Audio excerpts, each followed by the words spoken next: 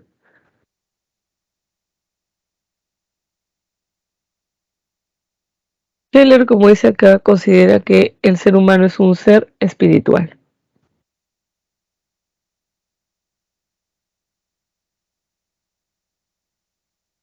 Ahora, dense cuenta que en la primera parte dice una persona, ¿no? Ser una persona o ser un ser espiritual para Scheller no es algo contradictorio, ¿no? ¿Por qué no es algo contradictorio? Porque ser persona o ser un ser espiritual implica ciertas características, ¿no? Eh, por ejemplo, la primera de ellas es que podemos objetivar o representar el mundo. Los animales, por ejemplo, también entran en contacto con los objetos, ¿no? Entran en contacto con la naturaleza, pero no son capaces de objetivar o representar el mundo.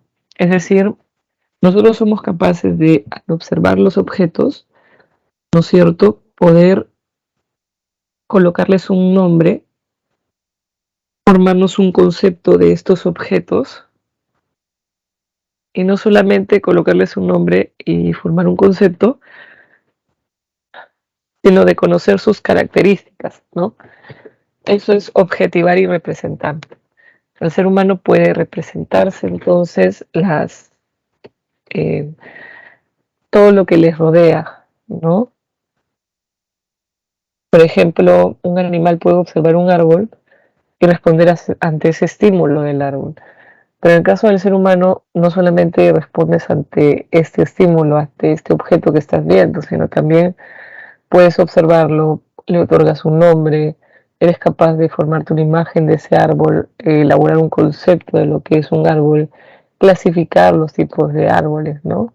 El hecho de objetivar y representar implica que tú no solamente percibes, porque los animales también pueden hacerlo, sino que también conoces el mundo que te rodea. Puedes conocer todas las cosas que están fuera de nosotros, ¿no? Somos capaces de hacerlo.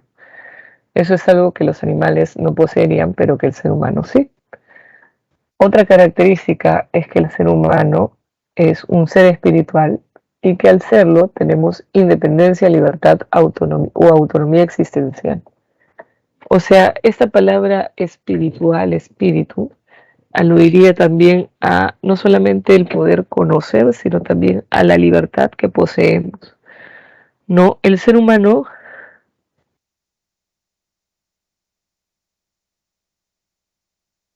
tiene libertad, tiene independencia.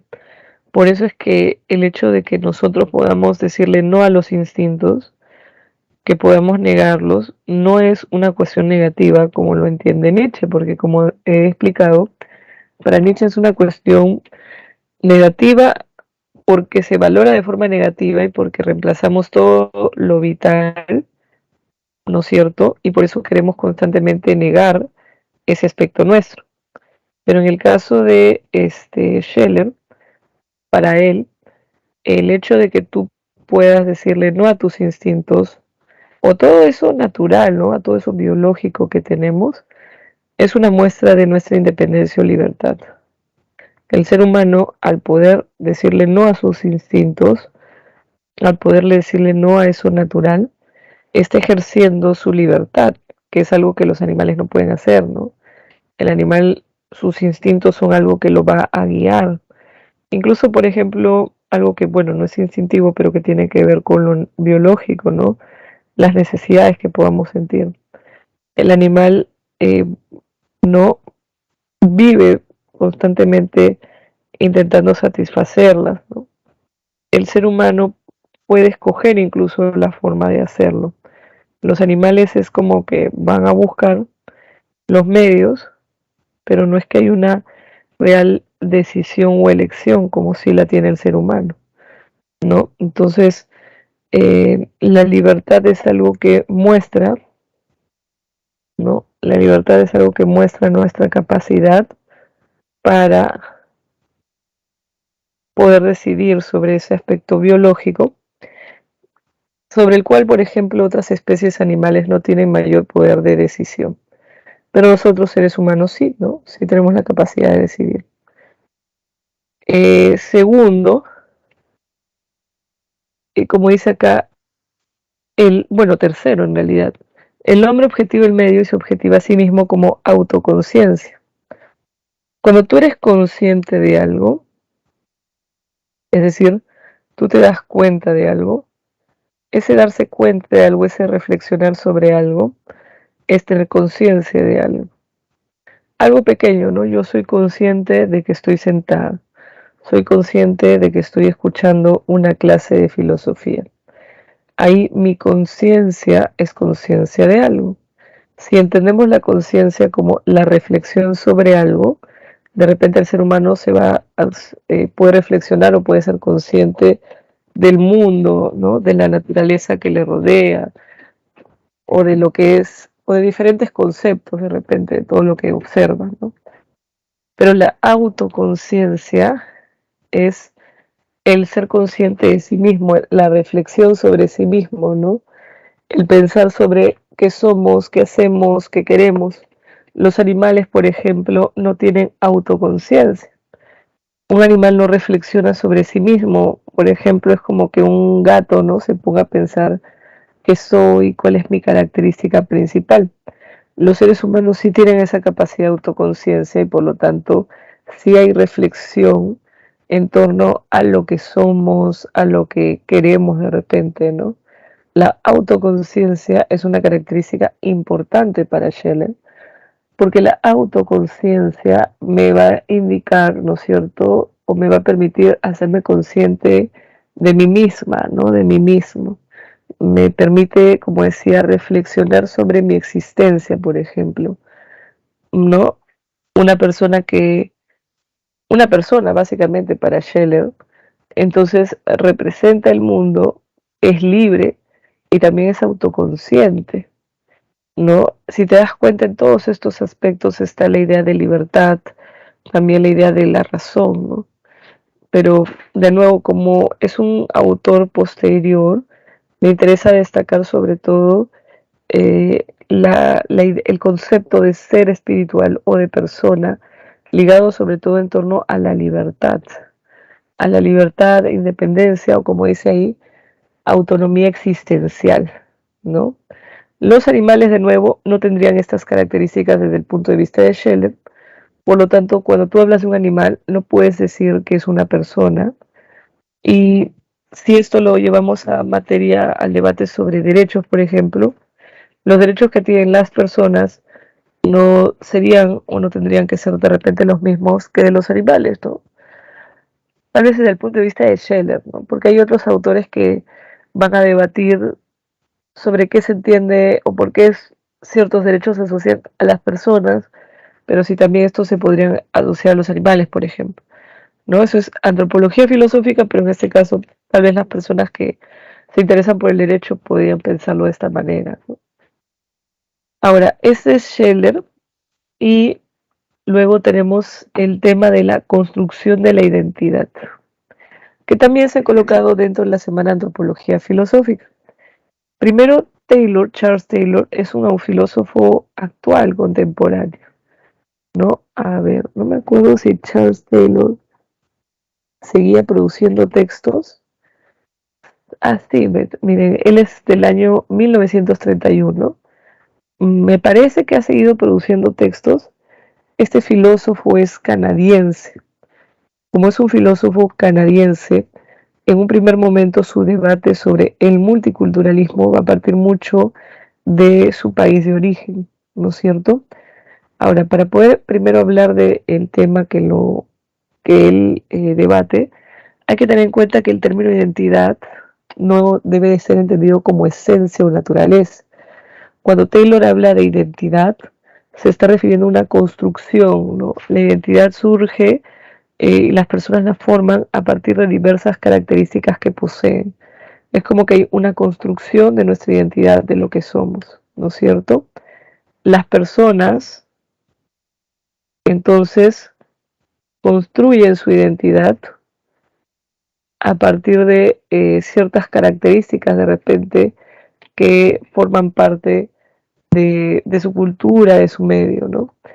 Y en torno al problema de, digamos, a cómo es que se percibe la identidad de las personas, está esta idea del reconocimiento, ¿no? Eh, lo que pasa es que en la modernidad se hablaba mucho de la tolerancia, pero los filósofos contemporáneos consideraban que el término tolerancia podía ser muy simple, no lo suficientemente complejo para poder entender qué es lo que realmente se busca en una sociedad. ¿Es solamente tolerar, respetar o también es un reconocer, ¿no? Y lo que dice Taylor es que hay que buscar el reconocimiento. Por eso dice acá, la política de reconocimiento implica que la sociedad y sus integrantes reconozcan la sociedad, la identidad, tanto grupal como individual. O sea, nosotros o el Estado, la sociedad, debe de reconocer la identidad de las personas con sus características diversas.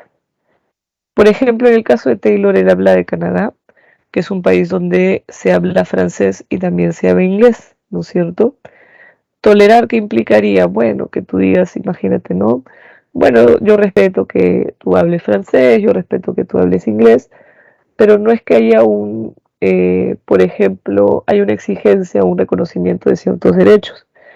Cuando hablamos más bien de reconocimiento, no se trata solamente de respetar que las otras personas hablen otro idioma, sino reconocerlos, por ejemplo, en el ámbito de los derechos y que estas personas, imagínate, ¿no? Si van a recibir una formación, una educación, que también pues tengan derechos con respecto a cómo se les ve a ellos dentro de esa educación o el idioma en el cual se les ha enseñado. O por ejemplo, si alguien que habla francés está en una ciudad donde se habla inglés, aún así no se le vea como alguien menos importante, menos valioso y sobre todo si por ejemplo va a, a un servicio de salud, imagínense, pueda recibir, de repente hay alguien que pueda traducir, ¿no es cierto? Sus, traducir y que le pueda brindar una atención en su idioma, ¿no? O sea, el reconocimiento es una cuestión que va tanto por el lado de los derechos como también por el respeto de esa forma de vida, porque la sociedad acepte esa forma de vida. Entonces, ¿quiénes son los grupos que tradicionalmente o usualmente han visto reducido, ¿no es cierto?, sus derechos o de repente su reconocimiento? Perdón, él habla ahí de las minorías culturales. Por ejemplo, en el caso de Perú, nosotros podemos hablar de muchas culturas, que tanto todas ellas son reconocidas, que tanto ven garantizados sus derechos. Porque una cosa es que la Constitución diga algo y otra cosa es en la práctica, realmente se les está reconociendo. Las minorías sexuales, ¿no? Las personas, por ejemplo, LGTBIQ, si es que sienten que sus derechos están siendo garantizados o no. Por ejemplo, hay una ley de identidad, hay una ley con respecto al matrimonio igualitario, ¿no? Si se supone son personas como todas, porque no se les permite ciertos derechos, ¿no? Entonces ahí hay una lucha por reconocimiento.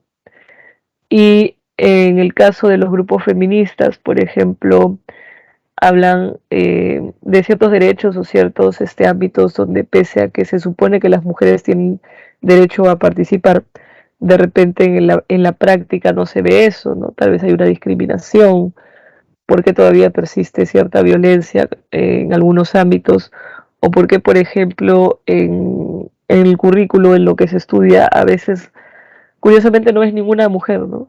Entonces, por ejemplo, eso también puede ser una cuestión de reconocimiento. Los grupos indígenas, en nuestro caso también es un problema bien fuerte, ¿no? Pensemos, en Canadá no tienen las mismas características que nosotros. Por ejemplo, Bolivia tiene características similares en el sentido de que hay varias culturas que conviven. Pero ¿qué hacemos nosotros o qué hace el Estado frente a ellas?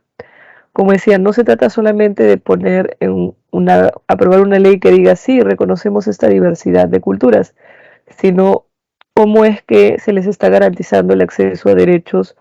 ¿Las personas realmente las valoran de la misma forma que otras? Por ejemplo, piensen ustedes en las personas que a veces, no sé, que muchas veces, ¿no? Hablan otro idioma, hablan su lengua nativa. ¿Han recibido algún traductor, alguien que los ayude de repente cuando van a algún lugar? Muchas veces no pasa eso, ¿no? Entonces, Taylor, por ejemplo, considera que si realmente queremos reconocer que la construcción de la identidad implica diversas características, el reconocer pasa por colocarlo en nuestras leyes y también en la parte práctica. El término multiculturalismo implicaría varias culturas que pueden convivir. Por eso dice, teoriza sobre cómo debe procederse en favor de las diversas minorías étnicas que conviven dentro del Estado. Ahora, la mayoría de teóricos de reconocimiento ya no hablan tanto de multiculturalismo, sino de interculturalismo. El término multiculturalismo está en desuso porque cuando hablamos de multiculturalismo estamos hablando de culturas que conviven, pero que es como que cada cultura es distinta de la otra. Pero el interculturalismo más bien menciona que si bien hay diversidad de culturas, no podemos hablar de culturas puras, ¿no? Sino que cada esas culturas están interactuando entre ellas. ¿Ok? Por ejemplo, las costumbres que pueden tener una cultura pueden ser también empleadas por otras, ¿no? Que han entrado en contacto con esta otra cultura y tal vez lo incorporan en sus prácticas de otra manera, ¿no? La interculturalidad implica que las culturas no son estáticas, sino que están en diálogo entre ellas y que reconocer sus derechos también implicaría tratar de entender cómo funciona esa dinámica de diálogo entre ellas, ¿no es cierto? Eso por una parte. ¿Qué más? Ahora, como se habla de esto, tenemos autores como Honneth, ¿no? Perdón, ¿cómo se llama? Axel Honneth se llama. Lo voy a escribir en el chat. Axel Honneth es alemán y él trabaja el tema de reconocimiento también en base a cuestiones más, no solamente de derechos, sino del ámbito práctico, ¿no? El menosprecio que puede haber hacia ciertas personas. Por ejemplo, piensen ustedes en el Perú, ¿no? Cuando alguien habla otro idioma que no es castellano, todas las personas lo ven bien, lo ven normal, o a veces los ven como si no fueran sujetos de derechos como los demás, ¿no? Hay otra autora que se llama Nancy Fraser, que trabaja sobre reconocimiento y redistribución. Ella, por ejemplo, menciona que no se trata solamente de derechos en el ámbito cultural, sino también de cómo en el ámbito económico se ha visto la manera de redistribuir los recursos para poder garantizar el acceso, ¿no?, a algunos grupos. Y bueno, Taylor, como digo, que está acá. Entonces, este tema de construcción de la identidad, como digo, identidad no es sinónimo de naturaleza o esencia, pero en nuestra época y cotidianamente se habla mucho de identidad como aquello que somos, ¿no? Sin embargo, esa identidad surge de varias características que consideramos como parte de lo que somos. ¿Ok? Bien. Antes de que se acabe el tiempo, entonces les coloco las claves en el chat para que las anoten. La lectura me parece que es bastante sencilla, creo, me parece, sí, es de Casir. Los ejercicios también, como siempre, hay de todo tipo, no están tan complicados. ¿Ok? Bien, chicos, chicas. Entonces, hasta ahí sería la clase. Gracias. Voy a dejar de compartir mi pantalla para que su profesor o profesora pueda empezar con la sesión. Nos vemos la próxima semana. Chau, chau. Chao, mis, cuídese. Chau, chau. Gracias.